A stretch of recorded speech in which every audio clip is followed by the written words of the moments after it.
Thanks for joining us today.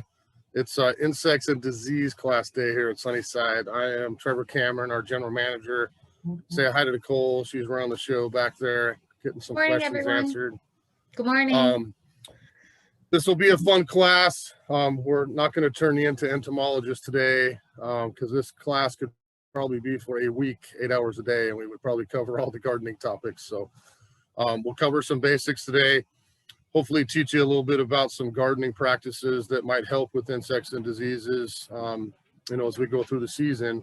But I'm going to start off by kind of giving you a couple disclaimers. Again, I'm in Western Washington here at Sunnyside. We're about an hour north of Seattle and Marysville. I'm not going to be talking about pests and diseases from the Southeast, the Southwest, California, different parts of the country, the world, wherever you're joining us. So we're talking about specifically Pacific Northwest. Ask your local nursery, find local resources for issues that you might have that we frankly don't have in the Pacific Northwest. The other part of this, as I mentioned, this class could go on and on and on for hours, days, and we probably would still be doing questions. So you're going to hear me say a lot. Send me a picture, bring a sample in.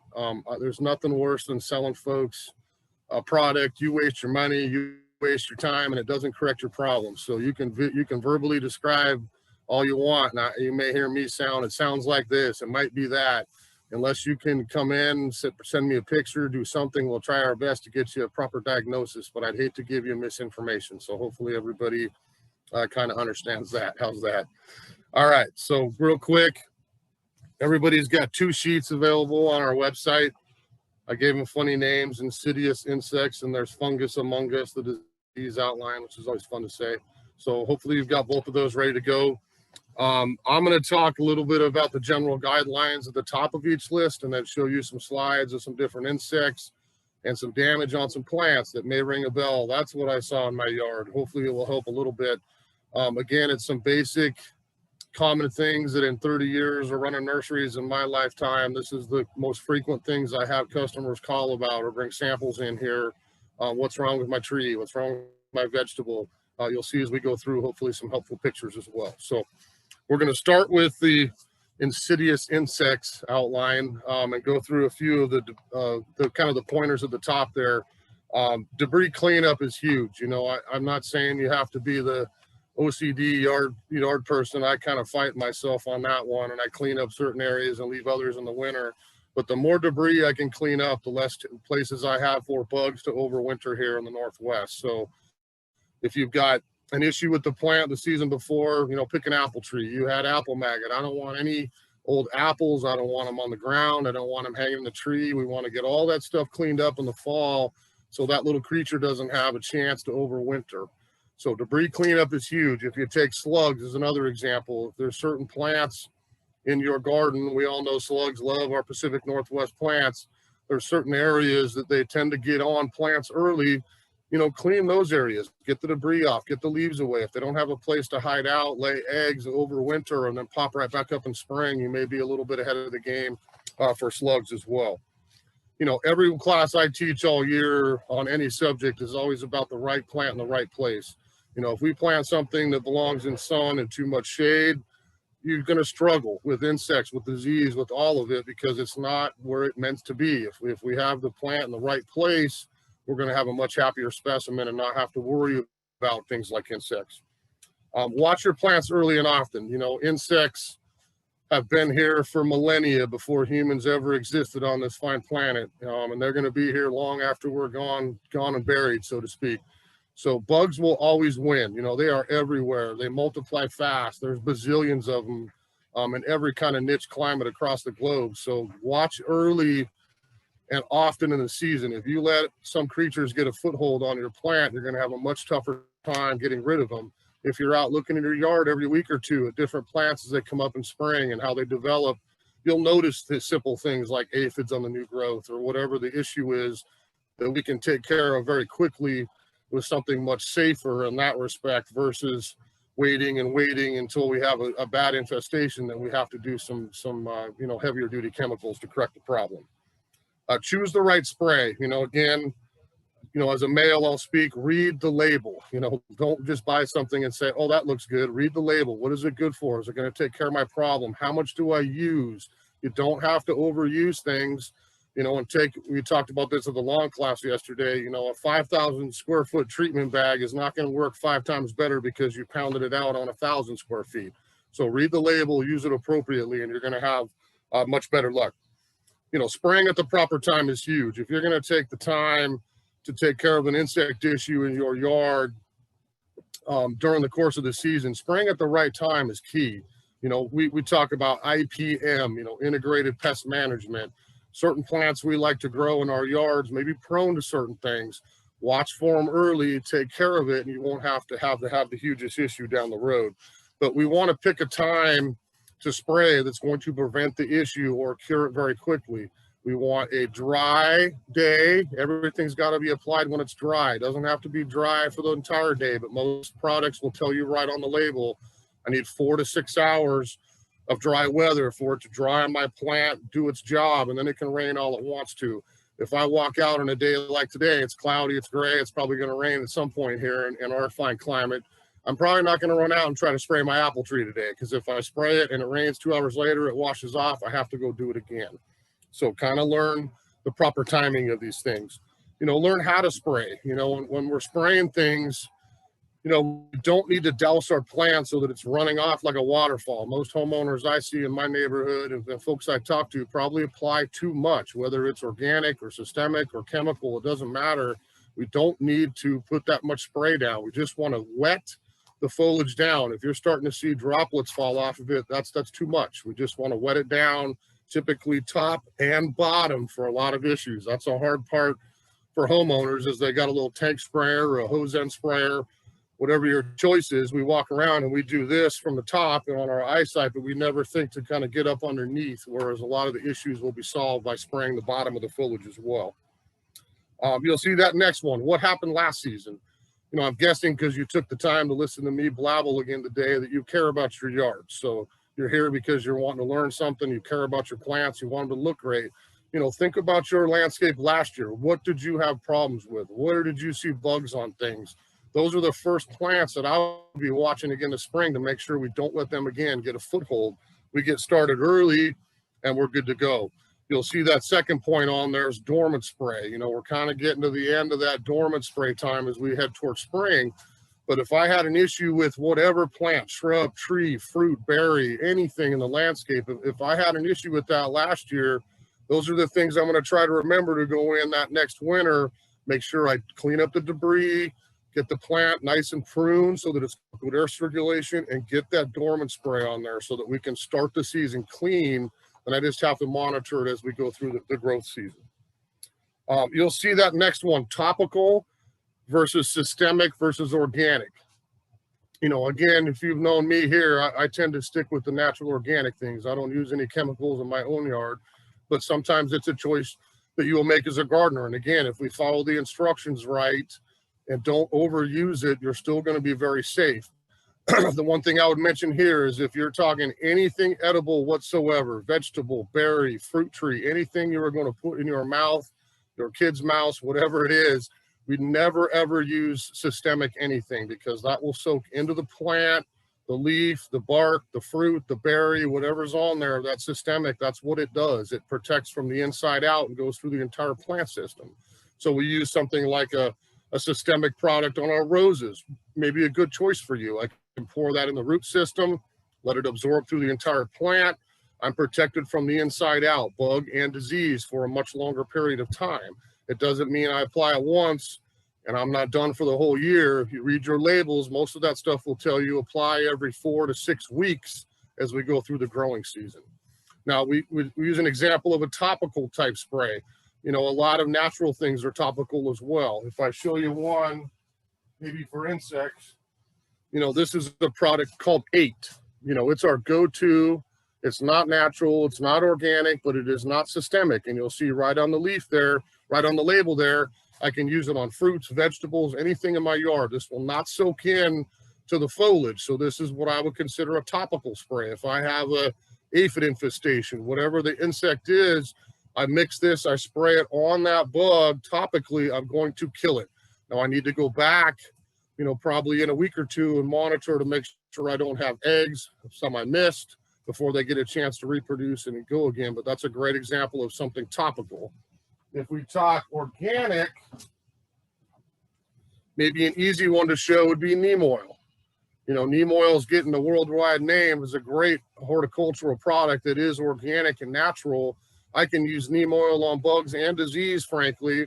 But if I choose something natural like this, I want to make sure we're clear. We mentioned systemic, maybe every 4 or 6 weeks. I don't have to maybe go out and spray as much.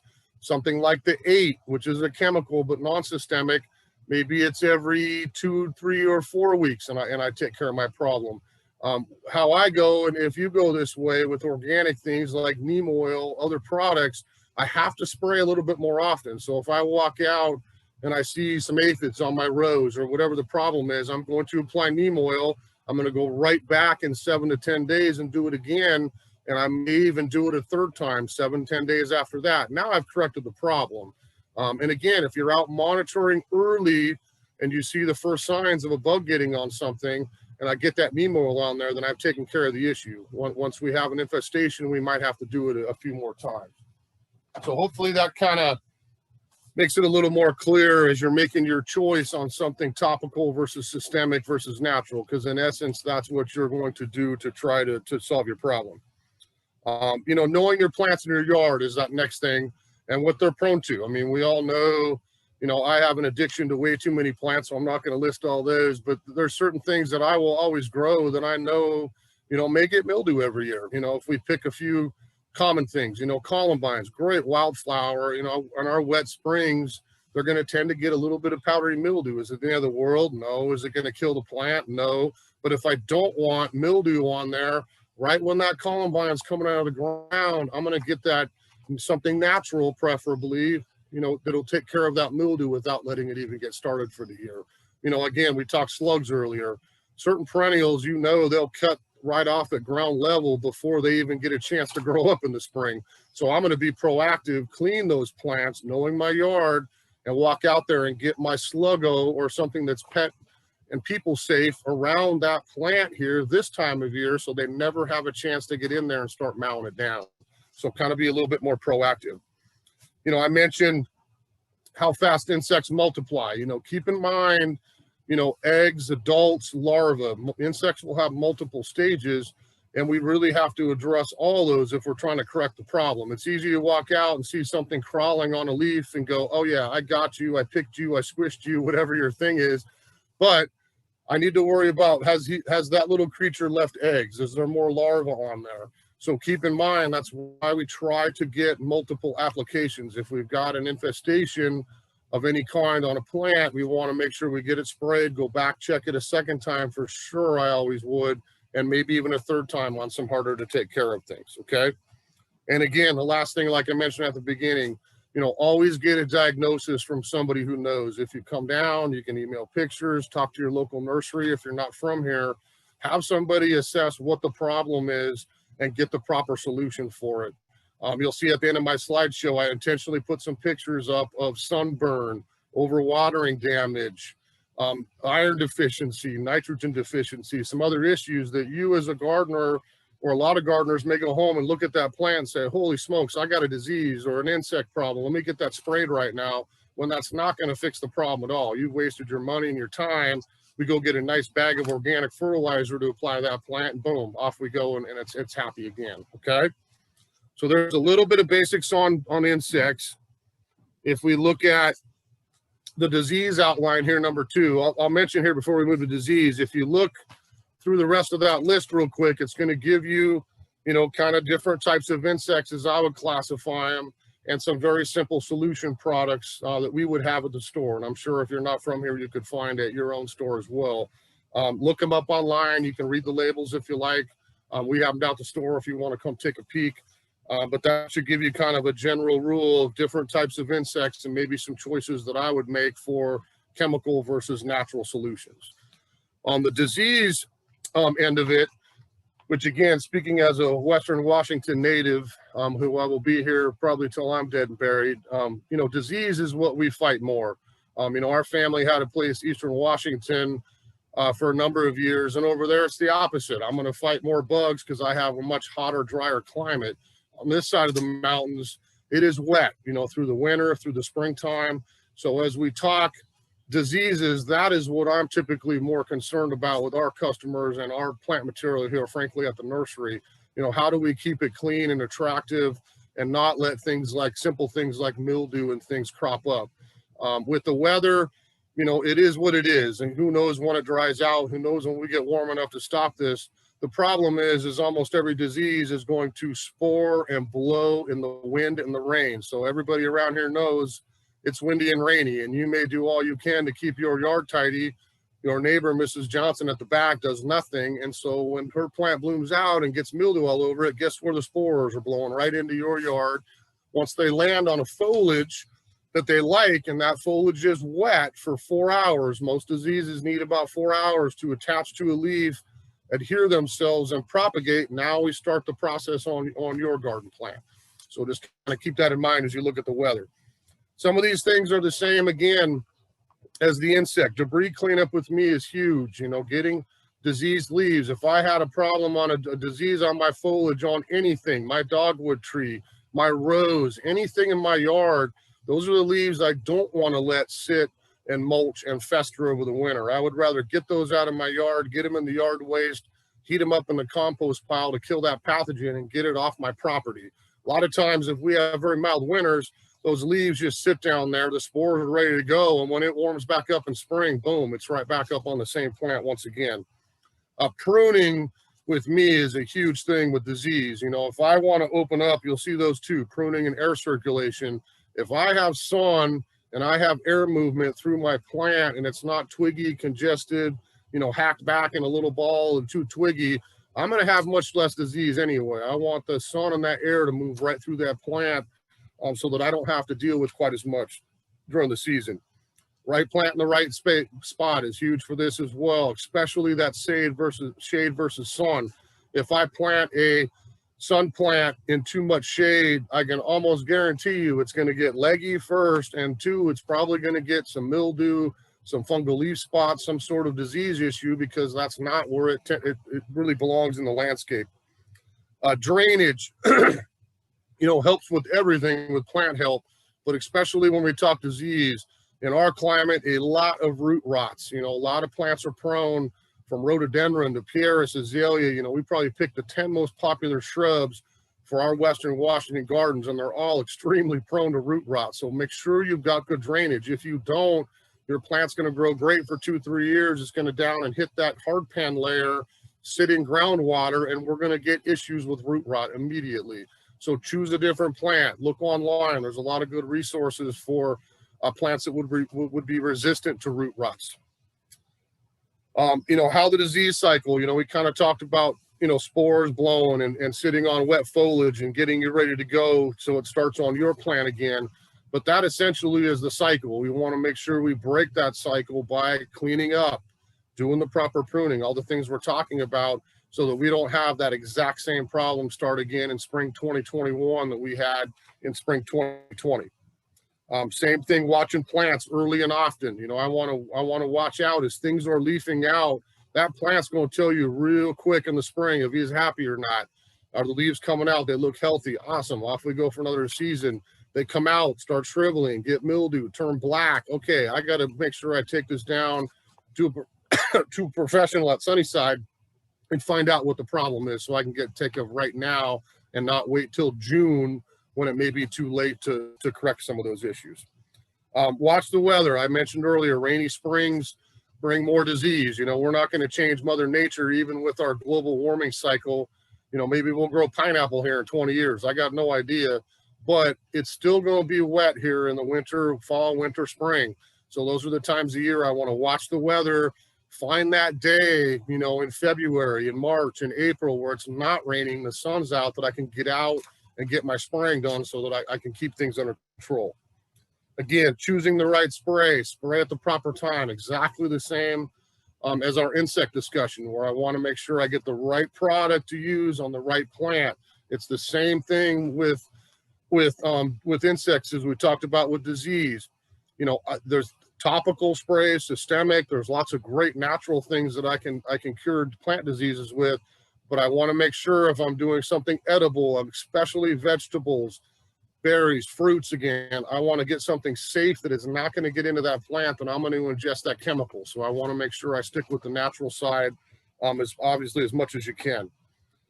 Another couple things with disease plants I'd keep an eye on. Clean your pruners. You know, if you're not sure, you know, you're out, let's just pick Japanese maple. You're out in your yard and you've got a maple that perhaps crashes this spring. And I'm going to cut some dead wood and take a branch out and this and that. I'm going to make sure I go sterilize my pruners with rubbing alcohol, bleach solution, something before I go touch another plant in case I have a pathogen in that stem or that trunk that I just sawed or cut with my pruners. I want to make sure I'm not taking that to the next plant, because I think that's a big part of home gardening if you're moving your disease from maple to maple to maple, as an example. Okay, so clean those pruners. You feed your children, feed your plants. This would apply to the insect side of this as well.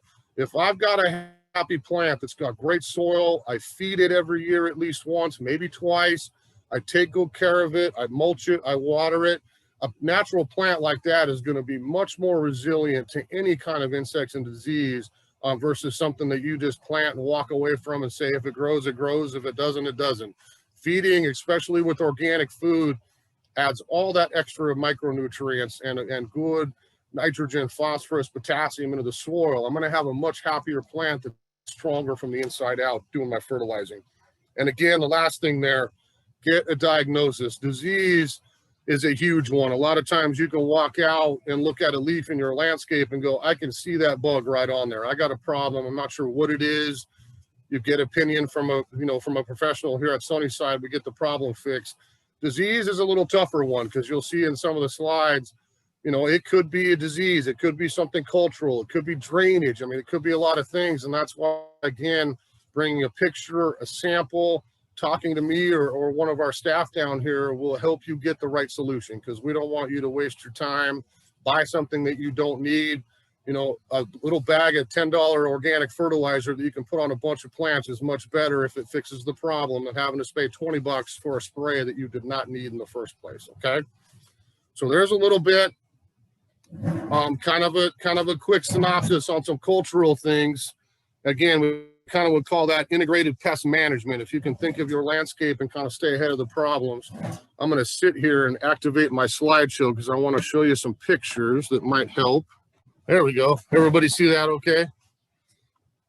Okay, so there's me, if you didn't catch my name. We're at Sunnyside. CPH, we call that CHIPS around here. There's your certified professional horticulturist from the state of Washington. So there's a bunch of good ones up here in our state.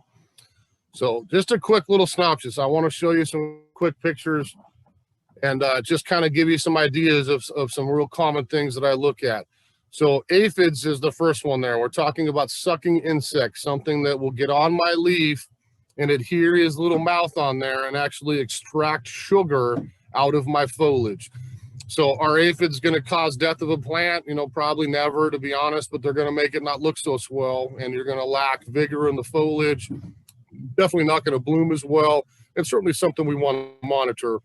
Aphids I've seen in every color in the rainbow. They come in green usually. I've seen black ones. I've seen all kinds of colors. So, but if you look at those leaves there, the aphid's always going to be on the bottom of the foliage. And you heard me say earlier, make sure we spray up from underneath as well as on the top. If you spray on the top, it's going to drip off the edge and it's not going to roll and smother the bottom.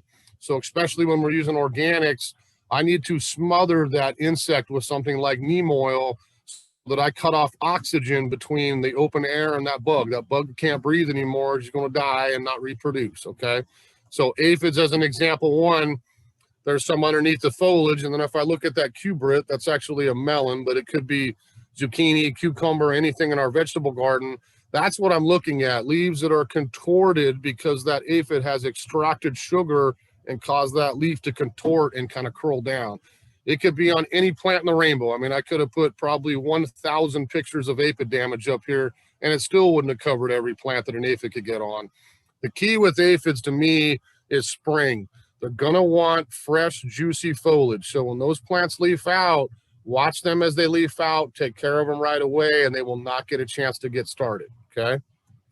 Whitefly is another one. that we see quite a bit up here, especially on mild winters. I've seen some of this at my house.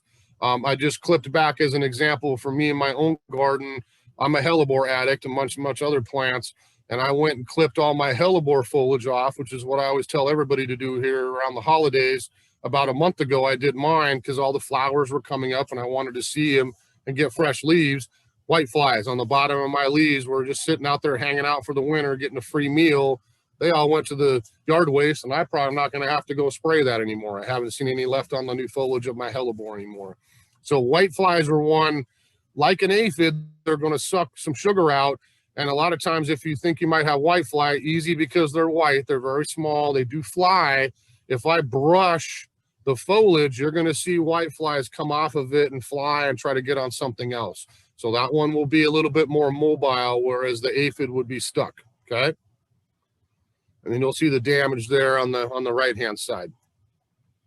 Mites, you know, this is one a lot of growers fight. Greenhouse places, they like a little bit warm. I wouldn't expect to see mites out until we get much warmer into May, perhaps even June. But mites are very, very tiny, you know, like the tip of a pin. I mean, they're very, very small. You're going to have a tough time picking those out. There's a lot of different mites, some that are specific to certain plants, some that'll get on just about anything. Spider mites is another name for them, if you want to call them that. But if I was to tell you, if you brought a sample down here thinking you had mites, I would tell you to do the same thing at home. Get a white piece of paper, you know, set it on a table, take your leaf and lightly tap it or shake it on that paper. You get a magnifying glass or watch that paper for a minute. You're going to see little specks of dust that are moving. You know, if you're inside, it's very easy to see, okay, I think I see some crawling in there. I've got to get something to take care of mite damage. You can see them stuck to the bottom of the leaf there on the left, and then typically the damage shows up as kind of that silvery, webby, almost variegated, to be honest, looking foliage, but it's going to look very strange, almost like you've taken the green out of that foliage, kind of as an example. Some chewing type insects. I put leaf miners on here because this is one that I know I've had in my yard off and on over the years. I see it as I drive around our area and look at gardens. Birch tree is notorious for probably getting a little bit of leaf miner.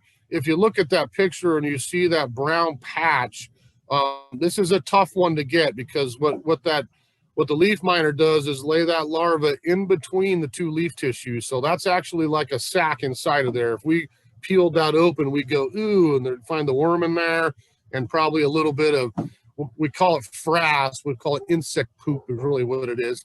But you would find some of that in there as well. So that leaf miner is going to make irregular brown patches in foliage, and you would see the brown on the top and the bottom. Rest of the leaf will look perfect. It's all green. There's no issue with it, but I've got that leaf miner in there. That is one that can defoliate a tree pretty quickly if not checked. So that's one you would want to get taken care of.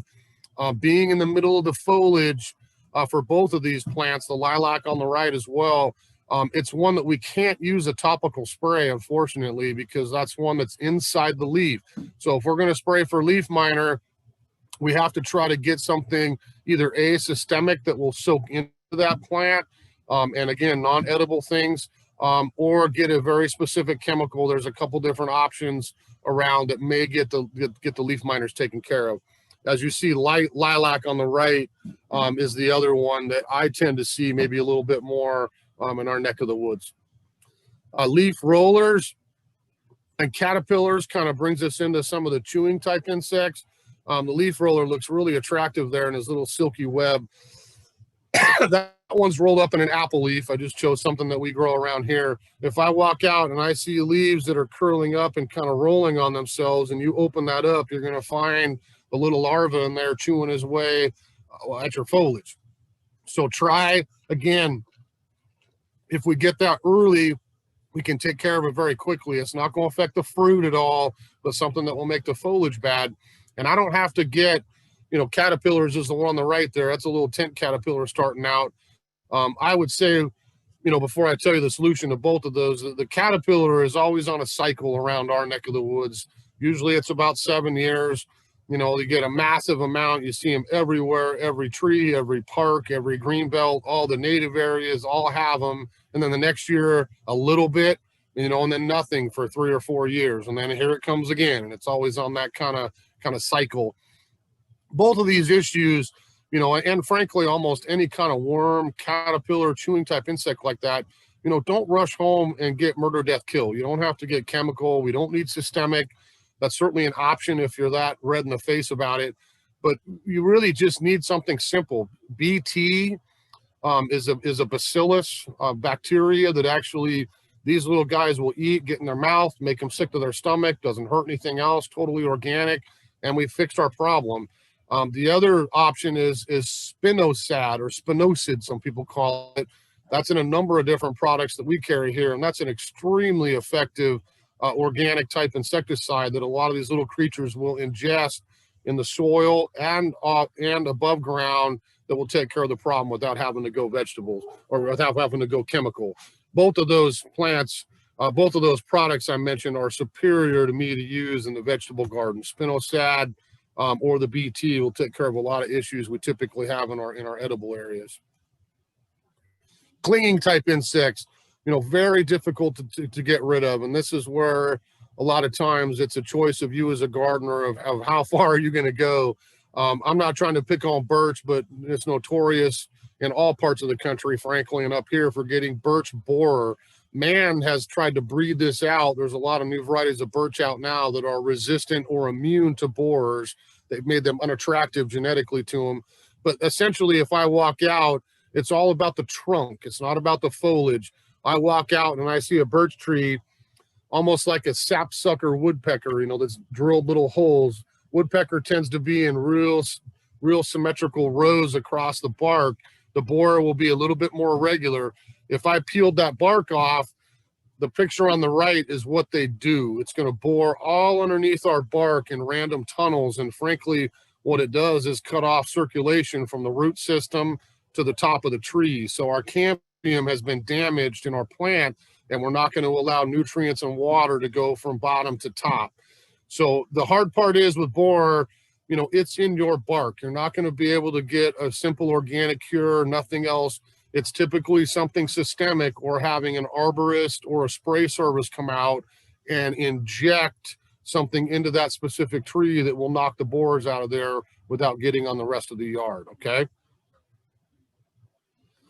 A couple other ones that are a little bit more clingy. Mealybugs, we certainly see them on some outside plants up in our neighborhoods. Those are probably a little more prevalent in warmer climates, and we see them quite a bit on house plants up here, frankly. But mealybugs are always going to be that whitey, cottony, you know, kind of soft looking bug that masses in little clumps, a lot of times at the base of plants or the crown, but could get on really any foliage. That is one that'll multiply extremely fast. You really need to get those taken care of quick. If you've got a house plant issue with those, we would go honestly to a systemic. You get a little powder that you can put in your house plant, let that plant absorb it and fight it from the inside out kind of thing. It's very hard to get these covered with any kind of topical spray. It can be done, but be very thorough and repeat spray for sure to take care of any kind of mealybug. Scales are kind of gross, but I think they're kind of fun. That's one of my favorite little bugs. They look like little barnacles. You know, if you picture a barnacle or a little limpet, you know, stuck to a rock at the beach, you know, there's your scale. He's glued to the bark. So it's hard to, again, I cannot get a spray. That's a little shell you're looking at, and that little bug has got eggs underneath there, and he's stuck to the bark. I'm not going to get anything that's going to get in there and probably kill that bug out when he's got his shell up, unless I go to something systemic. So we got to be careful, again, no edible plants. Oil will work very, very well in the wintertime, because if I put oil on with scale, I'm going to cover the bark, the scales, the branches, everything on there. And again, I've cut off oxygen, so I have a chance for that little creature to say, I can't breathe, and hopefully die out. The other option is with scale is they're called scales or crawlers. So, you know, say 9 months of the year, those things are barnacles. They don't move. They are stuck to bark or foliage here and there. A couple months in the springtime, you know, maybe it's April, May into June, they're actually hatching and moving to a new location to reattach themselves. At that point, they're soft bodied, so we can apply a spray on there if you're real careful what time it is. Again, the timing, I can probably take care of it with the topical spray when they're actually soft-bodied and moving a little bit. A couple that I've seen up here more and more in our neck of the woods in the Northwest, Japanese beetle, very prevalent in other parts of the country and certainly heading our way. That's a voracious little creature that'll mow down the foliage probably quicker than it can grow up. Lots of good sprays that we can get for Japanese beetle, natural, systemic, all the different types. Read your labels and you can find some good options for that. Specifically for us in Western Washington, I think it's been 2 straight springs now. If I was to list the most asked question in the month of May, it would be, what's wrong with my snowball bush, my viburnum of any kind? The little viburnum beetles have been mowing down foliage. We had some even on the property last year that came in from one of our growers. About a week later, I went back, but what happened to you? Turned over leaves and found some of those beetles, and they had come from a grower and had eaten all the foliage. Does it kill the plant? You know, perhaps not. You're going to be looking at nothing left but a midrib of a leaf with no green at all if they get in there. And they usually will grow back out and kind of restart over again. But that is one that I would really watch for here in our climate in the early spring, and get a spray down if you start seeing the damage. Some in-ground guys, you know, again, common things for us. Root weevil is all over Western Washington. If I put a rhodie on there, that's our state plant. I think everybody has a rhododendron in the yard, or they should have one. Rhododendrons always are in broadleaf plants, laurel, rhodie, you know, a lot of those things with big broadleaf plants are going to get hit a little bit with root weevil. If you walk out and you see those little notches on the outside of the leaf, not in the center, always on the outside, that's a little creature that lives in the soil, crawls up at night and takes his bites and eats his dinner in the middle of the night, and then he's back to bed in the soil before you're up. So if you're into cool bugs, they're actually kind of cool looking. If you go out 2 o'clock in the morning with a flashlight, you'll probably catch a couple climbing up your stems to go have a meal. But again, a really hard one that I can't really apply a topical type spray to because it's crawling up at night. I can't spray in the soil unless I'm out there at 2 a.m. for 2 hours and spraying every one of them as I see them crawling. It's going to be a tough battle that you probably won't win. The options for root weevil would be a granular that we would pour into the soil. It's non-systemic. It's chemical, but it's non-systemic. I won't call it organic by any means, but we would get 8. It's just like the number written out 8. I showed you a bottle of it in liquid form. The granular form is different, and it's a great application for root weevils. Most of the rhodie societies, professional growers, arboretums, just about everywhere use this now. If I broadcast that out on my soil, that goes into the ground. It doesn't hurt earthworms and other creatures like that, but it interrupts the life cycle of the root weevil amongst other harmful soil insects. So 8 would be the way to go. Exactly the same with the wireworm. I finally found a picture of a carrot with a little wireworm popping out of it. Our root crop vegetables, radishes, turnips, carrots, a lot of beets, a lot of things that we grow below ground. If we have wireworms in our soil, obviously that is not something I'm going to put in my mouth after they're in there. So we want to make sure we treat that. It's exactly the same thing. We can apply some 8. That's totally safe to use in vegetable gardens, anywhere really in the landscape that would take care of those soil-borne problems. A couple more in ground. Yesterday, you got the same slide if we were talking lawns, but on the left there, we got our crane fly. You know, a little larva that she will climb along the ground in the spring. Looks like a mosquito on steroids, and sit there and drop eggs into your soil.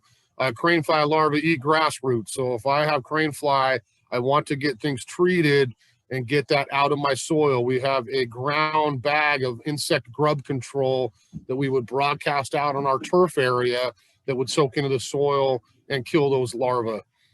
That's usually one that you'll see spring, fall. On the right, you know, the Northwest favorite are slug and snail. Everybody loves slugs and snails up here. You know, the easiest way to tell, a lot of people see a hole in a leaf and instantly think it's a snail or a slug. You know, probably the majority of the time it is, but you saw other pictures already where we had caterpillars and leaf cutter and, you know, on and on and on. I will always see that slimy, you know, kind of silvery, dried up, mucusy trail. If I have a slug, it's on the ground, it's on the leaf. They always leave it. So if you see that, absolutely, you've got slug or snail, and we would get it taken care of. Here at Sunnyside, I'm happy to say we do not sell any of the old murder, death, kill, metal aldehydes, cories, gels, old-fashioned baits. That stuff is all so poisonous for people, for pets, for wildlife, for birds, for all the above. So use Sluggo. That's the only product I would tell you to put down for slugs and snails. Sluggo, there's Sluggo Plus. Sluggo Max is the brand new one that just came out last year. We have both. Sluggo Max is one, just the only difference is it's the same natural iron phosphate. The only difference with Sluggo Max is it's got a different attractant in it. I want to make sure that clear, because I think a lot of people come down and see the Sluggo brand name. It's a great brand name for organic gardening, and they use it for their slugs. If you buy the new Max, it covers 3 times the amount of area. So I think a lot of people see the price tag and go, oh, wow, man, that's more expensive than the old Sluggo. I'll get the old one. Well, it's really not, because if you use it right, you're getting 3 times the coverage area for just a couple bucks more for the same size bottle or canister. So iron phosphate, make sure you use the Sluggo for your slugs and snails. A couple diseases, again, on turf, I put in red thread because that's a common one we see up here in the Pacific Northwest and the wet springs. I can treat that with a biofungicide like Revitalize. If I don't want to go the chemical route, that's a great way to put on your lawn. Even copper, they can't call that organic, as long as you don't live by a river, a lake, a stream, on the water. Copper is very safe to use. I use it a lot in my yard as well. I live right in town here. That's a great way to prevent red thread. If you have it, is it the end of the world? No. Will it get worse in the wet weather? Yes. But as soon as we warm up, we feed our grass. It tends to grow right through it a little bit. If you've got it bad and you've got some dead areas, I would for sure get it treated and make sure we overseed and get those areas to fill back in. Dollar spot on the right, it's exactly the same thing. Maybe I have kind of a roundish shaped ground, randomly, you know, brown patches in my turf. Typically, if I look at the base of that, the thatch layer or the grass blade, I'm going to find it's not pink or red like the red thread, but it's going to be kind of a grayish white mold growing on the base of that grass stem that, again, I want to make sure I get thatched out of there, get treated so that it doesn't take over my whole lawn.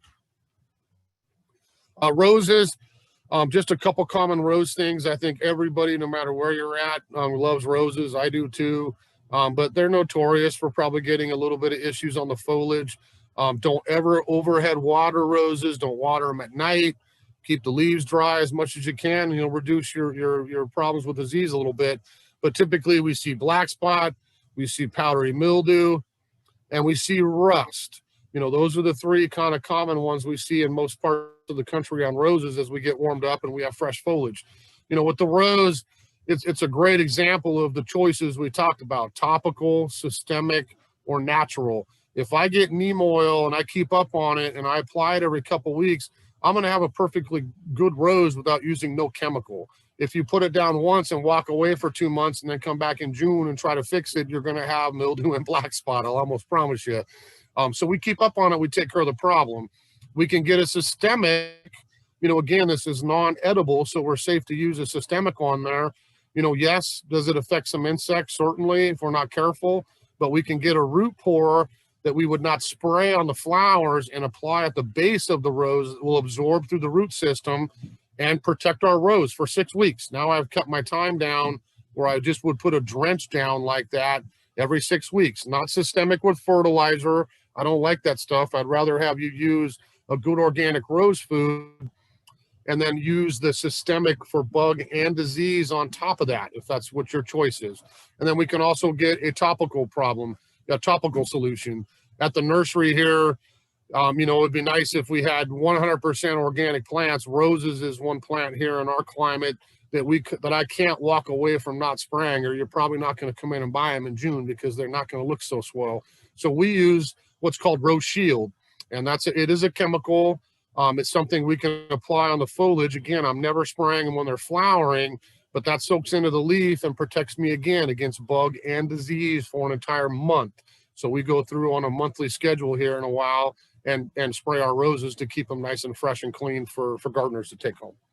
The last picture there, I kind of threw on just to see if anybody's seen this, but mosaic virus is something genetic. That's a virus-related issue. And if your rose has yellowy, streaky, kind of random yellow patches in it, that's not a disease. It's not a bug. It's not something that I can fix. The virus is incurable. So if you have mosaic virus in your rose, make sure you either A, just get rid of it in the garbage and plant something different, or if you decide to keep it, it may grow for years and be fine, but we are not going to let that rose get pruned or touch another rose in our garden.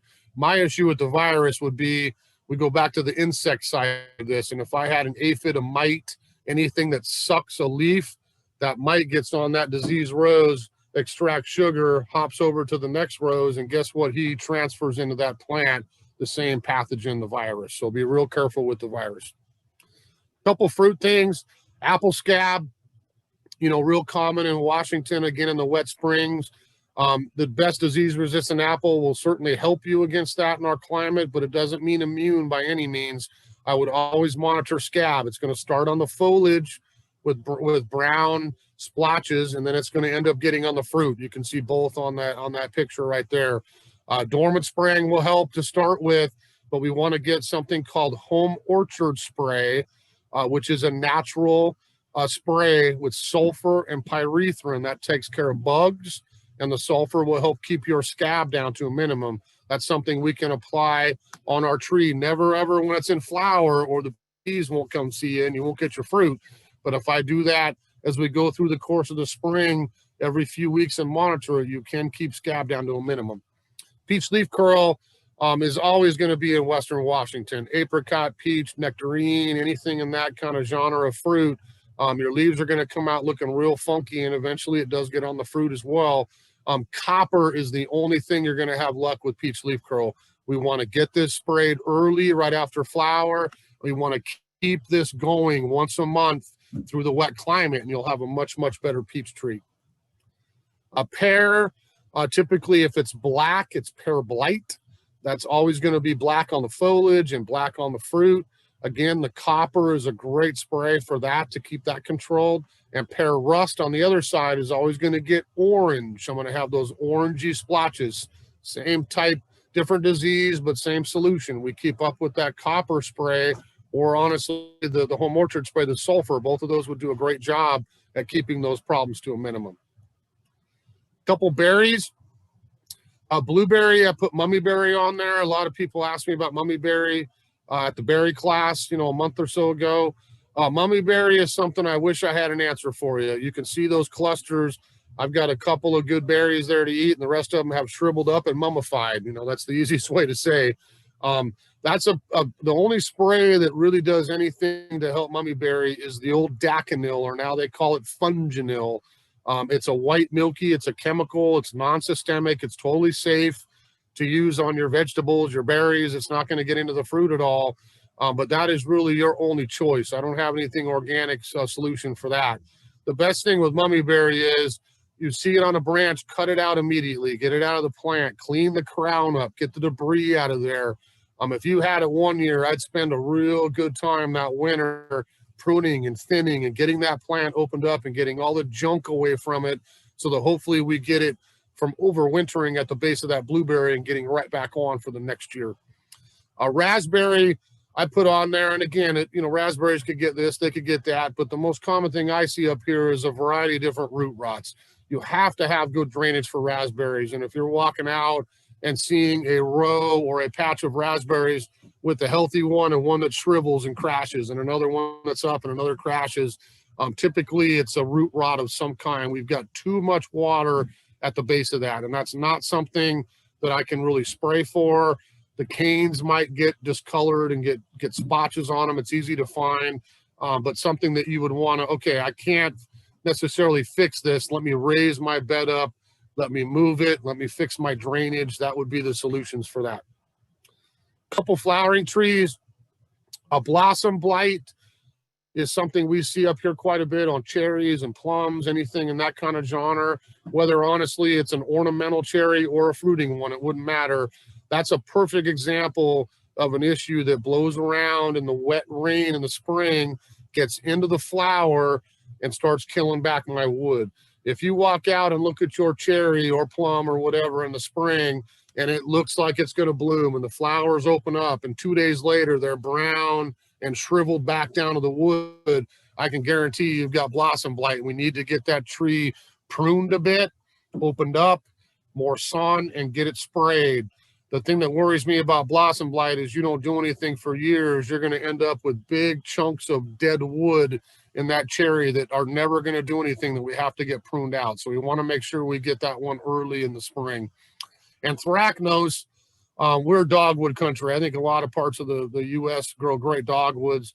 We got beautiful dogwoods in the Pacific Northwest, but with our wet weather, we're probably a little bit prone to anthracnose. That's a particular fungal problem that gets on dogwood. There's maple anthracnose. There's all kinds of different specific anthracnoses in the garden, but dogwood I do see up here quite a bit. I put a picture of an American dogwood, Cornus Florida, on the slideshow because that would be the most acceptable type in our climate.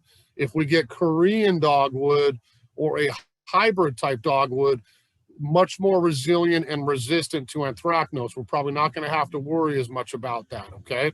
The native ones up here, Pacific dogwood, are also very prone to anthracnose, to be honest with you. So that's not a tree we choose to sell the native one, but we do have hybrids of the Korean native. So I get the huge flower that I like on the dogwood, but I don't have to worry about the foliage quite as much. We can use a lot of different sprays to attack anthracnose. I've mentioned Funginil. The copper does very well. There's a lot of options to spray our dogwood. It's just one of those things, if you see that as you get into the bloom time in the summer, don't just walk away, because my fear is, excuse me, it always gets on the foliage. Eventually it's going to make its way to the tip of the branch, and then we don't have flower bud development. So a lot of folks come to me the next year and say, man, I got no bloom on my dogwood at all. 9 times out of 10, we had some anthracnose on there and it frankly killed off the flower bud. So we need to get that sprayed so that we get our bloom time back. Couple vegetable, tomato blight. Bless you if you're down in Arizona or Southern California and you don't have rain, because you probably have the best tomatoes ever and you can probably grow them year round. But up here, tomato blight is all about cool nights and wet weather. So I would tell you, don't plant your tomato outside till as late as you can wait, because the warmer the weather and the less rain, the better it's going to do. The blight is always going to get on the foliage and then eventually rot some of the tomatoes as well. Again, a lot of different options to probably contain it. I would pick the leaves off when I saw them come like that, and I would make sure I got a spray on there that, again, is safe for vegetables. Make sure it's listed on the label. I can use this on my vegetable. Mildew, I grow pumpkins, cucumbers, zucchini, all that stuff at my place, and you're probably always going to get a little touch of mildew on those big old green leaves if we don't watch it. So again, I don't have to get a chemical. I can get something very mild. But if I get it on there early and keep it up on a schedule, I'm probably not going to let the mildew take over quite as much that season. Rhododendrons, you know, most of us, again, have them. These are a couple great pictures, because I think a lot of people hear the word mildew and they think of that rose picture, gray, fuzzy. I can see it on there. Rhododendron mildew sometimes is not real noticeable, and it is all over our Western Washington these days. I see a lot of samples come in of powdery mildew on rhododendron. Look at the top of the leaf. Sometimes it might look old. The one on the left there, it's got some spotches. It doesn't look like mildew at all, but if I turn that leaf over and look at the bottom, I'm always going to see that kind of grayish, brownish spotting pattern on the bottom that lets me know, okay, I got mildew. If they're on the leaves, it's not going to go away. Those are probably going to drop that summer. I want to make sure they're raked up and out of there. I do not leave those on the ground. The biggest thing with that is I want to break the cycle for both of these issues, fungal leaf spot and the mildew.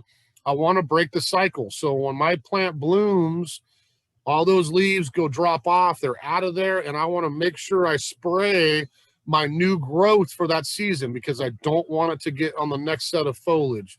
So typical rhodies with mildew, I might have you prune it back a bit after it flowers, get the leaves out of there, new foliage comes out, get that sprayed one time so that we can break the cycle and not continue with it.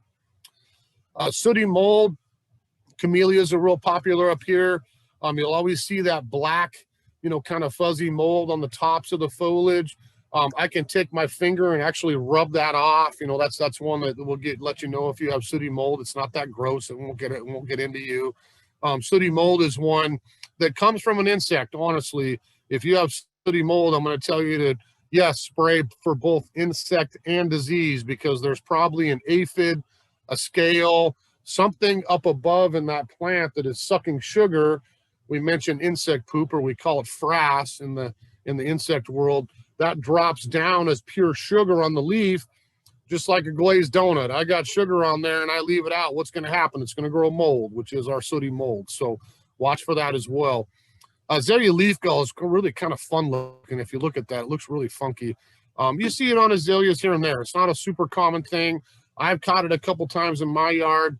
But again, that's a great way of monitoring your plants. I walk out, I have a particular azalea I love called Coral Bell. It's got a great color flower. It is one that's a little bit more prone to leaf gull. Rosebud azalea is another one, to be honest with you. There's quite a few. If I walk out, it's basically a contortion of the leaf. If I walk out and I see that whitey, gray, lime green kind of fuzzy growth contorted, I'm going to pick that off or prune that stem down just a bud or two and throw it away. I might have corrected the problem.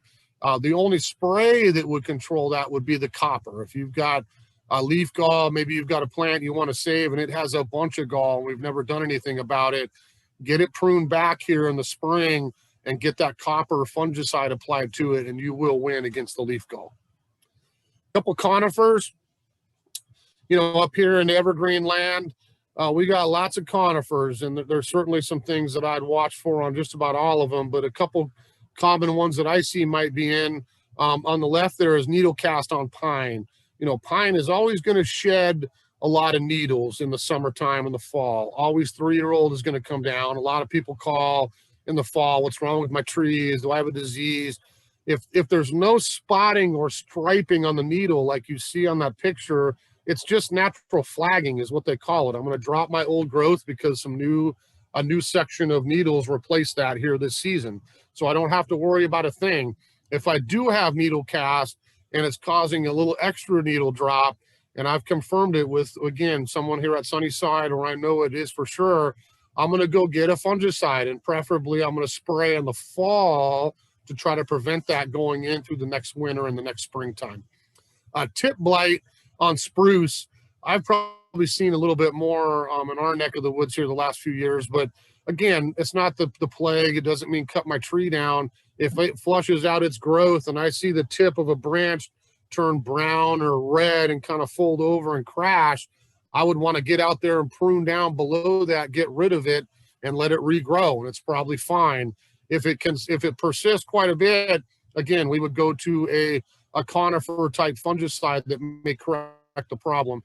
Usually for conifers, copper will probably do the job, or for sure the funginil I mentioned used to be called daconil. The funginil would work as well. A couple maples. I have Acer palmatomitis, so you'll see me teach a maple class here in a month, but I love maples, and these are a couple that you might watch for here in Western Washington. Verticillium will, excuse me, you've probably heard that term off and on with all kinds of plants, but it's a disease that is caused by groundwater. So I always put that in this class, because if you're up here and you have Japanese maples and you walk out this spring and my beautiful maple specimen that I've had for years, the whole thing leaves out, but one big chunk does and then turns brown and shrivels, or the whole tree shrivels in the spring, we probably have verticillium wilt, which there is no cure. There's no spray. There's nothing I have magic to fix that for you. It's about drainage, and that plant is getting too wet over the winter months. We have to get that up out of the water table or fix our drainage. With verticillium, if you took 2 seconds and you were curious, you could jump online and type in verticillium resistant, verticillium immune, and you'll punch up a lot of great lists of plants that I don't have to worry about it. You know, if you've got a wet area, like I had in my house, to be honest with you, and you killed and wasted a bunch of money on maples, which I did, I went to a dogwood, planted a dogwood in there, and it's been a perfectly beautiful tree for 15 years ever since, after I wasted $500 on 3 coral bark maples before that. So second half of that is Pseudomonas. That's a bacterial disease that's always going to go black. That'll get on a number of different plants. I picked a coral bark maple here because I think it's pretty noticeable to see. You can see that black on the coral colored wood. That is something I want to try to prune out. As soon as I see it, typically it starts at the tip of branches in the wet spring. It may kill a branch. It may get into the trunk. You may lose your whole plant. But if I watch for that black color, I can probably keep it to a minimum. If you want to protect yourself against it, the copper is the superior spray to cure or prevent Pseudomonas from getting too bad. The last couple slides here, I mentioned at the beginning. I just wanted to show you a couple of cultural things because, again, I'm probably going to say it 8 times already, and I'll say it probably 2 more times. Bring a sample down. I don't want you to buy something and waste your money that's not going to fix your problem.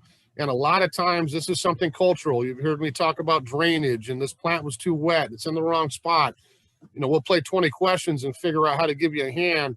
But these are some examples of things I think some home gardeners would walk out and see and go, I got the plague. I'm running to the store to get some murder death kill so I can spray and I'll fix my problem. Both of these are fertilizer issues. You know, nitrogen, if I lack nitrogen in the soil, maybe I use a lot of bark, which takes nitrogen out. You're going to have yellowy, light green plants that don't look extremely healthy. Put some extra food on them. That fixes the problem immediately. If you use bark a lot, lay food down on your ground in your beds and then put the bark over it. That way, as that wood is decomposing, it's not robbing your soil of all the available nitrogen, which your plants would normally get. That's an easy fix with some good fertilizer. Iron is another one. You know, we don't need a bunch of iron in the soil, but if we're lacking a trace element like iron, as an example, it's going to show up on our foliage. If we see iron deficiency in particular, I'm always going to look yellow, kind of like the nitrogen one to the left. But if you look at that picture, what's the difference? I have dark green veins showing with yellow tissue. If I'm lacking nitrogen, the whole entire leaf will be off color. So iron is something, again, very cheap. You can buy some fertilizer with iron in it or just pure liquid iron and apply that to those plants. And again, we fixed our problem. A couple other cultural things. You know, sunburn is always an interesting one to me because, you know, if you looked at that picture, a lot of people would think, you know, look back through these slides. If you go watch this again, you could probably pluck out 10 different diseases I've showed that look a lot like sunburn. You know, and that's something totally cultural. Was it too hot? Is the plant in the wrong place? Did I forget to water it? You know, all kinds of issues that are more cultural and not disease related. But if the difference to me is, if you look at that leaf, I looked at a lot of pictures to try to find the right one, is see how consistent that brown and that burn is around the edge. That's sunburn. If I had a disease, it would be much more splotchy and irregular, if that makes sense. It's not going to be so consistent around the foliage. That would always lean me towards something cultural is wrong with it. Same exact with the overwatering. We picked a sedum, which is awful easy to overwater, as a sedum or a sempervirens. You know, if I look at that again, I've got the consistent discoloration around the whole plant that's telling me I am getting this plant too wet. You know, it's going to turn whitish, yellowish, and start to defoliate here if I do not let it dry out or get it moved to a more suitable location that's in full sun that drains really well. Okay. So that is a lot of pictures. Oh man, I knew it was going to be an hour. Sorry, Nicole. You know, again, we'll do some questions here for a little bit, but I'm going to say it again. We're going to have a tough time answering some of these verbally. We'll try to do our best, but just remember, bring a sample in, come down, send a picture, talk to me. You know, we'll both wear a mask. It'll be a happy gardening conversation, and we'll talk about what's wrong, and we'll get to the bottom of it because we're here to help. We want to try to make sure that you're successful in your home garden, and that's what this is all about. All the stuff you can see behind me, bottles, and instead of making this a 2-hour class and showing you bottles of this and that and the rest, we've got a great pharmacy area, garden pharmacy set up here at the nursery. You know, come down and look around, talk to me, talk to some of our qualified staff. We'll steer you in the right direction. We've got systemic, we've got topical, we have a lot of natural things here at the nursery that will take care of most every problem you might have. All that's going to be on sale here. So starting today through the week, just like we're doing classes, you got till the end of the day Friday, come up and do some shopping and get your garden pharmacy set up in the garage at home, and you'll be all set to go for the springtime. I will be home next weekend. I'm actually teaching at a conference for the Master Gardeners on Saturday, but I won't be here next weekend. Our next two classes would be the 13th and the 14th. I'm hoping you'll join us again. I'll be talking conifers, the conifer kingdom, all kinds of fun dwarf and huge growing conifers on the 13th. And the 14th is a really fun class to me on Sunday, new and exciting for 2021. So I've got a massive slideshow prepared to show you all the cool new perennial shrubs, trees, annuals. The list is way longer than the slideshow, or we might be all there all afternoon, but you've got some good options for things for that class as well. So with that, I'm going to turn it over to Nicole. I'm tired of talking anyway, and we'll do some questions. How's that? Well, you're not off the hook yet. We've got some questions. So in the beginning, you talked about products that were topical or systemic. Are those usually noted on the package, or is there a way for us to know which is which? Systemic is always noted on the package. I mean, that's an easy answer. If it's systemic, the EPA will make sure that is listed, whether it is a fungicide, an insecticide, both of them, a root pour, a spray. It'll always say systemic fungus control, systemic disease control, systemic insect control. And again, that's the top of the line, you know, for murder, death, kill. And sometimes we might have to go to that if you're stuck on a certain plant. But I would be real, never near anything edible would be my one caveat. Do not spray that anywhere near anything edible that you would use in your yard. Topical sprays probably cover most of the pharmacy in there. I mean, that could be organic, neem oil, on and on and on. There's a bunch of different topical sprays. Excellent. Can neem oil be used as a preventative? Absolutely. For us here, as an example, our houseplant department, every time we get a houseplant into our houseplant greenhouse to sell you folks, it gets polished with neem oil immediately. I don't care who we get it from, where it comes from. We're going to make sure that plant is clean before it goes in our greenhouse and hence back to your house. So neem oil is a great preventative. I mean, if you want to get on a schedule, every couple weeks or even once a month, you'd be doing some good. You get neem oil on plants consistently, you're going to protect yourself on a lot of insects and disease as well. Can you also use that for black spot on roses? Yep. Yeah, you'll see. I won't get up and start grabbing bottles because we're probably going to get confused. But right behind me, it's no different. We sell neem oil that is labeled right on the package, neem oil from Bonide. And we also carry what's called Rose RX. And that comes in a bunch of different labels, but the organic Rose RX is exactly the same thing. It's pure neem oil. And those systemic products that you mentioned throughout the course of the class, are those harmful to beneficial insects and the bees? Yeah, we would need to be real careful. I would never spray. I don't care if it's organic, natural, topical, anything. You never, ever spray flowers. I mean, you could use the safest thing in the world. You don't want to coat a bee with neem oil. It's no different than using a chemical. We want to be real careful spraying plants when they're in bloom or wait till they're done blooming or do it before kind of thing. But yeah, read the labels on your things because, everything's about neonics.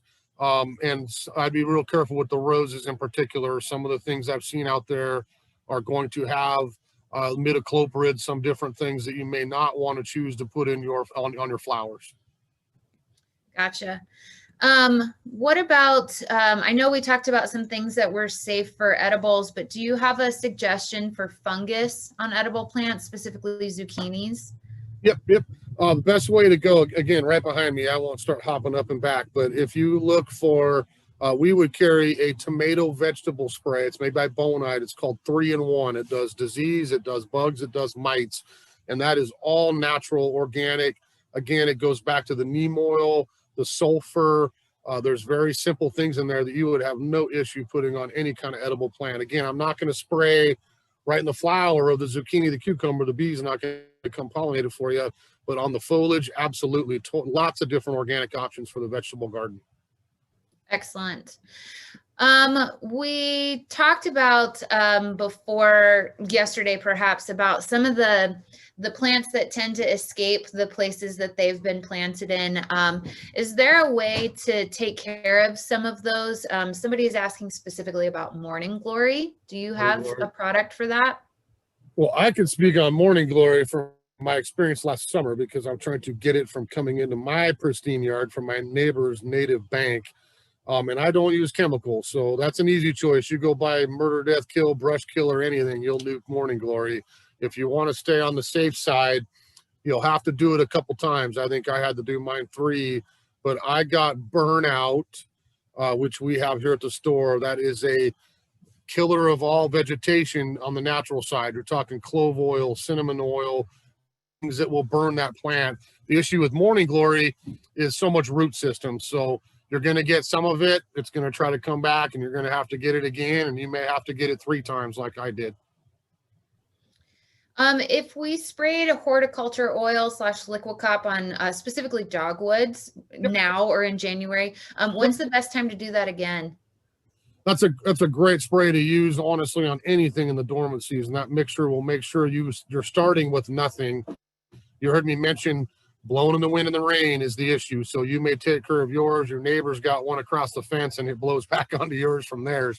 So if it was me, I don't know that you got to get on a once a month schedule, but I would say as soon as that tree leaves out, I have visible foliage.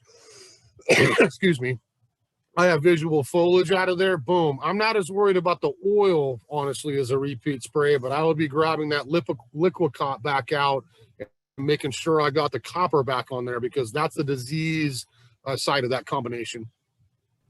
Gotcha. Somebody asked, where do aphids come from? Wow.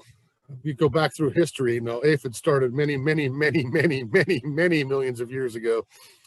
Aphids come, I'll be honest, probably from other plants more than anything. They do fly in. The mother has a chance to be mobile and will lay eggs, and then off you go. They could come probably from a number of different sources, to be honest with you. Gotcha. What about, can you use neem oil to spray whitefly issues the same as you would for aphids? Yeah, just be careful. Probably the whitefly, out of all those different type sucking insects, I brought up a few, probably multiplies the quickest, and they are mobile. So don't brush the plant. They'll fly up and then you'll spray and then they'll fly back down onto something else. And do it multiple times is the key. If you're going to go organic like I do, it's not just one spray. It's okay, I got it today. I'm going to get it again next week and maybe a 3rd time in a week. And that way I've taken care of adults of eggs because I'm not using a poison that's going to take care of it in one fell swoop. I'm using something natural. I've got to make sure I get a repeat spray on it. Is there anything you can't use neem oil on? I haven't found anything, to be honest with you. I probably should sit on my free time, which isn't much, and read the entire label. There's probably 2 plants on there. I'm sure they always put, do not put on this.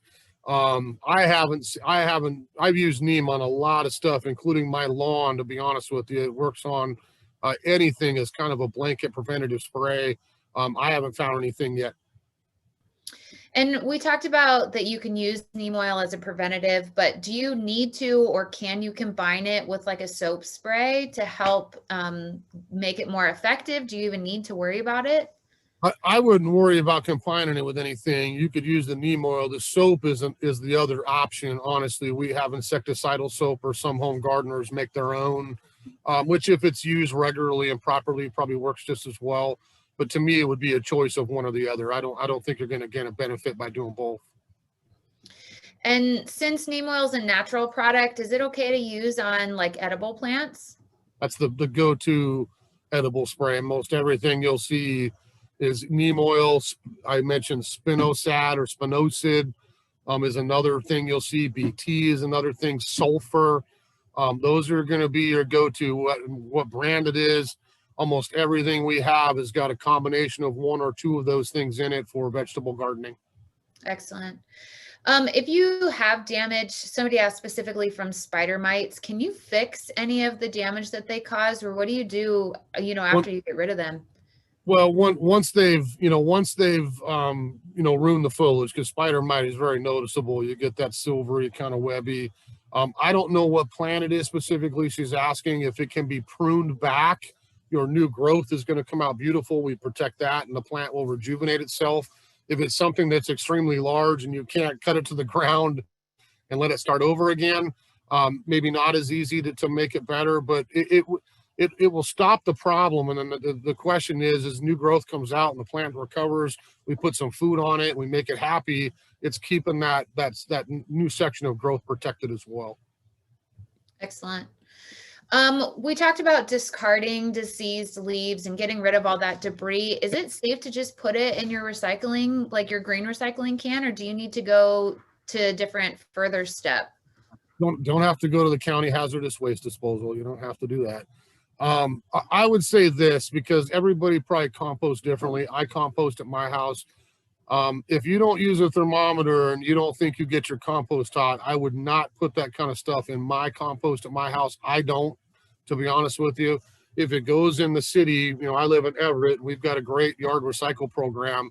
If it goes to a professional composter, our stuff goes to Cedar Grove, a local company here, it gets heated at their place and it would kill pathogens. It's got to reach up into that 140, 160 degree range to effectively kill not just that, but weed seeds and other issues that might be in there. So yes, I don't have a problem putting it in your yard waste if it's being picked up by a company that will treat it properly. I would probably choose to be real careful with putting it in my own compost at my house. Excellent. Getting rid of slugs and snails on edibles, specifically strawberry plants, what do you recommend? Same thing, again, we're not into any kind of poisons here at Sunnyside for slug and snail. That's an easy fix with iron phosphate. Sluggo is a great way to go, whether you do Sluggo, Sluggo Plus, Sluggo Max, I don't care. If we get that down early this time of year, you will keep the slugs from getting at those strawberries. You might also look, Bone-Eyed has a particular slug that we carry, a slug cure called Bug and Slug Bait. It's the same organic iron phosphate, but they've actually added spinosad or spinosad into that as well. So if you want to take care of slugs and have something for those ground insects that might be in there, that might be the way to choose for the vegetable garden or the berry patch. Can you use eggshells as a barrier for slugs? Is that ever something to does, I didn't even bring up diatomaceous earth, eggshells. There's a lot of other things you could try with slugs. Honestly, the only difference is you and I may touch that eggshell and it's not going to cut our finger. It doesn't feel so rough to us. If you grab diatomaceous earth, same thing. It feels kind of gritty. It's just crushed up shells essentially. But if I'm a slug and I travel over that, it cuts me all up on the bottom. So I don't make it. Fair. Somebody asked about mixing 8 into the soil when you're getting your soil ready for specifically a vegetable garden. Is that okay? Yeah, again, I'm not going to, obviously we're using nothing systemic with the vegetable garden, but soil-borne insects, you've got two choices. I either go with a granular, what we carry here is called Captain Jack's Dead Bug Brew. It's got a great name. But that essentially is in a granulated form is something I could sprinkle in my vegetable garden, and the spinosad and the soil will take care of some of those issues. 8 is probably the superior non-systemic vegetable treatment because it's very inexpensive, and I could put that over a large area of my vegetable garden and take care of a huge amount of soil-borne insects. So I don't have a problem with you doing 8. If you set up your garden, that's a great way to do it is 8. Get some lime down there, get the bed all prepped up, and then boom, I'm ready to go to pop in seeds and seedlings. Gotcha. Would this also be a good way? Do you need to get rid of grasshoppers? I mean, should we worry about them? If you do, how would you get rid of them? Well, grasshoppers, you're going to have a tough time getting any kind of topical spray on them because they're probably moving pretty fast. I've never had a huge issue with grasshoppers damaging much. If other areas of the country, yes, warmer climates, probably mowing down crops pretty fast. There's a lot of stuff listed for grasshopper. You could probably see, even in our neck of the woods, 10 or 12 different products in there that we listed for grasshopper. Gotcha. Can you use Sluggo regular or the max version in areas that chickens also forage, or is that going to hurt them?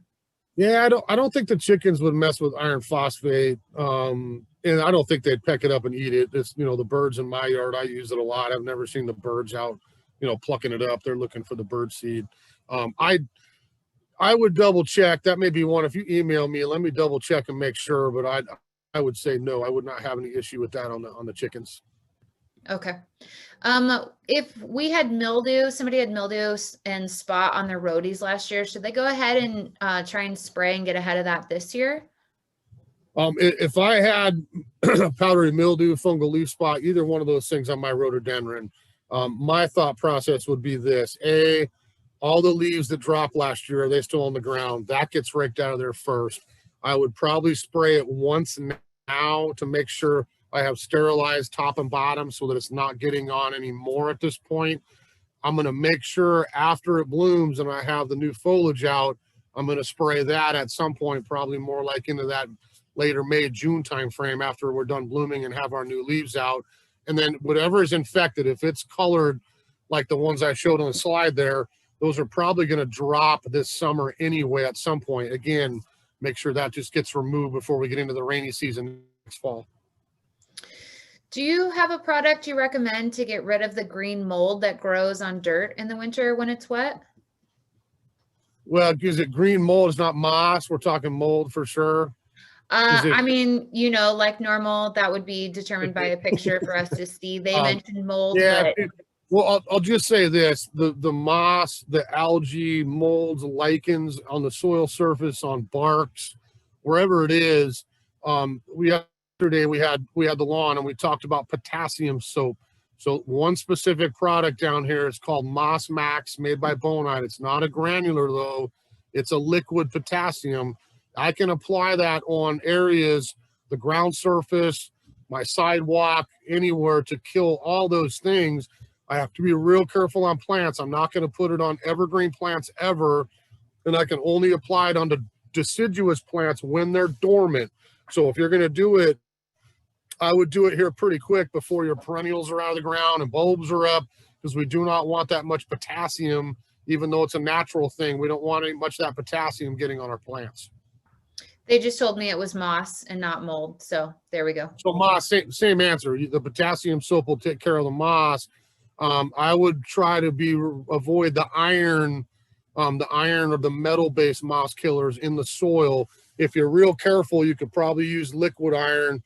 Just don't get it on plants or you're going to burn them. So I don't know how packed your yard is or what kind of access you have, but those would be the two choices.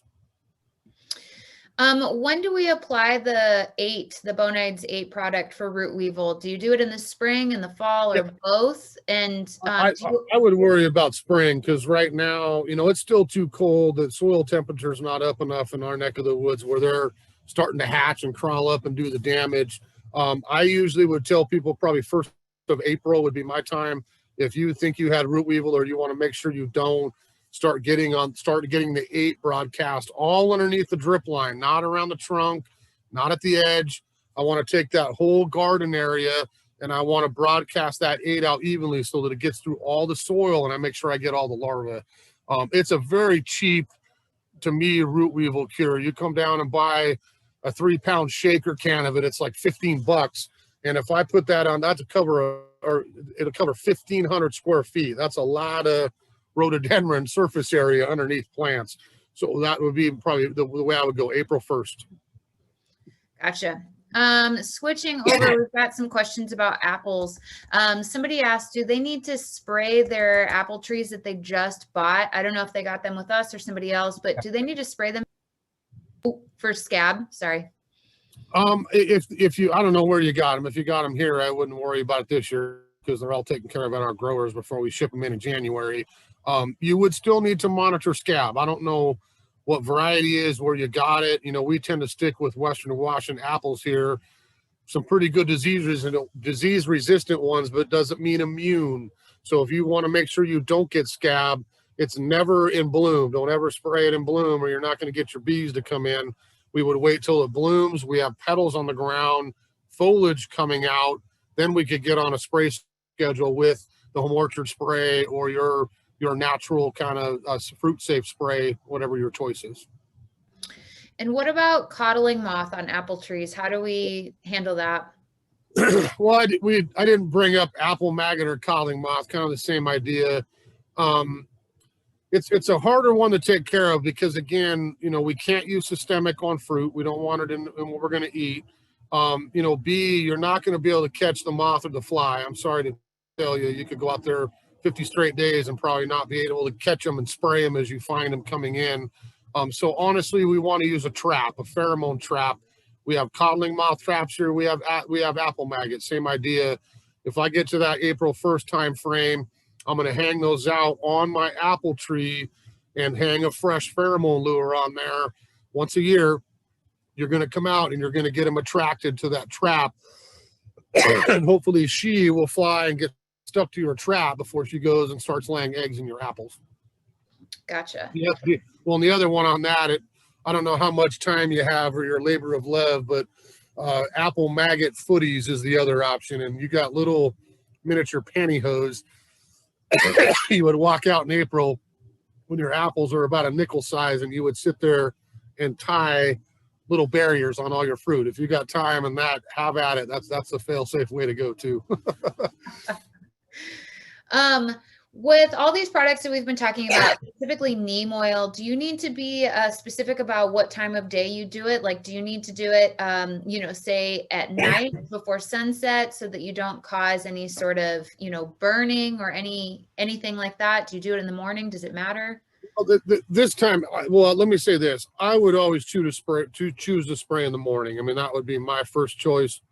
If that's not feasible, yes, towards the end of the day is fine as well.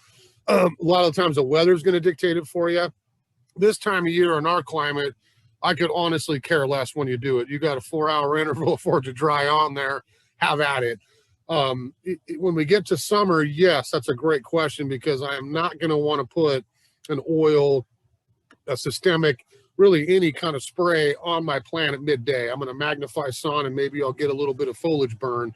So as we get warmer, early morning, late evenings, ideal. This time of year, I wouldn't have a huge issue either way. Okay. What about pill bugs or the roly-poly bugs, specifically if they're in your raised beds? Do we need to be concerned about those? And if so, what do we do? You know, not at all. I mean, they're a decomposer. They're an essential part of the chain, honestly, in the soil. Yes, if you leave rotten strawberries on your bed and whatever else, they're going to start, you know, mowing away at them. It's not that. But I would not worry about getting rid of pill bugs, sow bugs. That's a great part of the soil chemistry that's going to decompose those things and turn them into natural fertilizer. Gotcha. Somebody mentioned, what about hookworms? Do you have any suggestions on how to handle those? Same thing, you know, if you can attack it at the soil level, something like the 8 would do a great job, you know, to keep them from getting out of the soil in the first place. If you're finding them up on plants, really anything that they can crawl through and ingest. It could be the Captain Jacks, it could be the spinosad would be a great choice for something like that. That you would probably get them to run over, get some in their mouth. They basically makes them, I'm not hungry anymore. They wither, they die, they don't get a chance to reproduce. Okay. Somebody asked about, do you have a product that's good for deterring rabbits? Rabbits, yeah, I'm getting some in my neighborhood too. You know, the best way to do it, because again, I'm not going to tell you how to kill a rabbit or anything like that. I'm never at that point. But if I want to try to deter the rabbit from coming into my vegetable garden or whatever the spot is, get a good repellent. We've got, we carry Bone-Eye products here. We've got a bunch of different forms of what they call Repelzol. And it's a broad spectrum. I mean, everything from armadillos down south to squirrels to whatever else.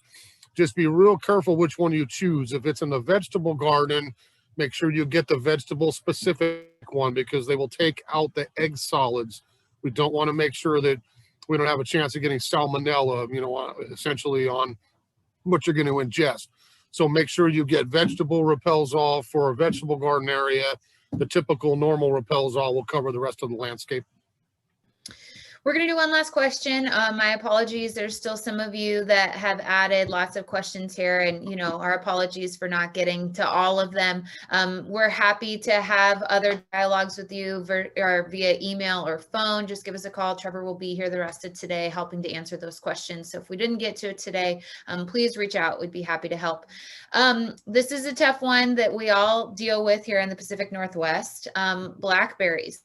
How do you get rid of those, and do you have a natural way of getting rid of them? Oh, we're going to turn this into an herbicide class too, see? Blackberries is a tough one. I'll laugh because it's exactly the same thing with me. I got one bank, my neighbor does nothing, and I fight that and the morning glory coming in. Brush killer is an easy choice. There's your chemical. You're going to nuke it. You're going to kill it. You're going to be done with it. This is the time of year to do it. We want to spray. The worst thing you could do trying to kill blackberries is go out and cut them off and then spray, because I want the most leaves on that blackberry to soak the most into the root and nuke it. I'll be brutally honest, you're probably going to do the same thing as the morning glory. You're going to get it once, 6-8 weeks later, you're going to see a couple more trying to come up. You're going to get it again, and you might even get it a third time in the fall. Yes, you can use something natural. I did not use vinegar. I've read and heard from numerous people that vinegar, if it's on a place where you don't have other plants, will do a pretty good job of burning out blackberries. Our natural non-selective herbicides in the store, like botanical cleanup, or I mentioned before the burnout, if I get that on here in spring and I get it on again and again and again, you will win at some point. But I do not think you're going to be able to do it once and walk away like you might be able to if you had brush killer. If you do go the chemical route, this is a good tip, frankly, for all the sprays we're talking about today. If you go the chemical route and you've got blackberry popping up in garden plants that you want to save, I can't go in there with the pump sprayer and just nuke my blackberry. I'm going to kill my hebe, my azalea, my peony, and everything else that's in there too, because brush killer will kill it all. So if you get it in a can, mix a little bit of that in a paint can, and even go out there with a brush and paint it on the stems, dab it on the leaves. You just need to get some on the foliage so that it takes it down through the stem to the root system, and then you kill it. Alrighty, we've covered a lot today. Like we said, these videos these classes are recorded, and we post them up on our website likely later today, or definitely by tomorrow. And they'll also be available on our YouTube channel. You'll get notification when they get posted, so you can go back, rewatch things that you missed, write things down, check the slides out, screenshot, all of that good stuff. And don't be shy about coming down to the nursery. Come see us, say hi, ask us all your questions, bring in some samples, and take advantage of those discounts that we have until Friday the 5th. So thanks for joining us today. We hope to see you in 2 weeks for our next classes. All right. Thanks, everybody. Stay safe out there.